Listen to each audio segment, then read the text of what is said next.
ও মাই god, কি match খেললো ভারতীয় দল। হ্যাঁ বন্ধুরা, প্রথমে ধূপ দুয়েলে দুর্ধর্ষ ব্যাটিং এবং শেষে রবিচন্দ্রন অশ্বিন এবং কুলদীপ যাদবের দুর্ধর্ষ বোলিংয়ে কিন্তু এখন ম্যাচ জিততে চলেছে ভারতীয় দল। হ্যাঁ বন্ধুরা, প্রথম ইনিংসে যেখানে দেখা যাচ্ছিল ভারতীয় টিম পুরোপুরিভাবে এই ম্যাচটি পরাস্ত হয়ে যাবে, কিন্তু সেই মুহূর্ত থেকে ধূপ জুয়েলের ব্যাটিং এবং কুলদীপ যাদব এবং রবিচন্দ্রন অশ্বিনের দুর্ধর্ষ বোলিংয়ে কিন্তু ম্যাচটি ভারতীয় দল তাদের নিজের দখলে করেছে।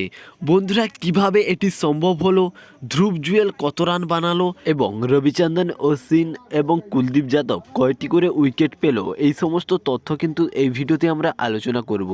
ভিডিওটি শুরু করার আগে ক্রিকেট এবং আইপিএল সংক্রান্ত সমস্ত নিউজ সবার প্রথম বাংলায় পেতে আমার এই চ্যানেলটিকে সাবস্ক্রাইব করে রাখুন।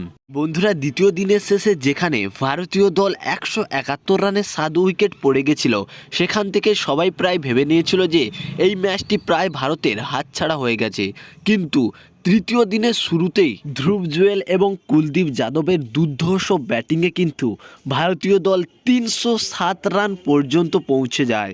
বন্ধুরা, ধ্রুব জুয়েল যেখানে 90 রানের একটি দুর্ধর্ষ ইনিংস খেলে, যার মধ্যে 6টি 4 এবং 4টি ছক্কা রয়েছে, এবং তার সঙ্গে সঙ্গ দিয়ে কুলদীপ যাদব 128 বল খেলে 28 রান বানিয়ে ধ্রুব জুয়েলের সঙ্গে সঙ্গ দিয়েছিল, এবং তারা দুজনে মিলে 80 রানের একটি বড় পার্টনারশিপ তৈরি করেছিল।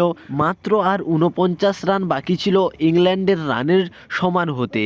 বন্ধুরা, ইংল্যান্ড 49 রানে এগিয়ে ছিল। বন্ধুরা, এই রানটি চেস করতে নেমে ইংল্যান্ড দল কিন্তু প্রথম থেকেই উইকেট পড়া শুরু হয়ে যায়। প্রথম 50 রানে 3টি উইকেট পড়ে যায় এবং শেষ পর্যন্ত 145 রানে অল আউট হয়ে যায় ইংল্যান্ড দল, যার মধ্যে জ্যাক ক্রলি 60 রান বানায় এবং জনি বেস্ট্রো 30 রান বানায়। ভারতীয় টিমের বোলিংয়ের কথা বলতে গেলে রবিচন্দ্রন অশ্বিন 5টি, কুলদীপ যাদব 4টি এবং রবীন্দ্র জাদেজা 1টি উইকেট নেয়, এবং শেষ পর্যন্ত ইংল্যান্ড দল 194 রানের লিড দেয়, এবং এই লিডটি শোধ করতে নেমে ভারতীয় দল কিন্তু এখনো পর্যন্ত বিনা উইকেটে 40 রান বানিয়ে ফেলে, এবং আর বাকি থাকে মাত্র 154 রান।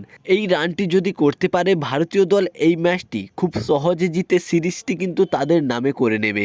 বন্ধুরা, তোমাদের কি মনে হয় ভারতীয় টিম কি পারবে এটি করতে? অবশ্যই কমেন্ট করে জানাবে।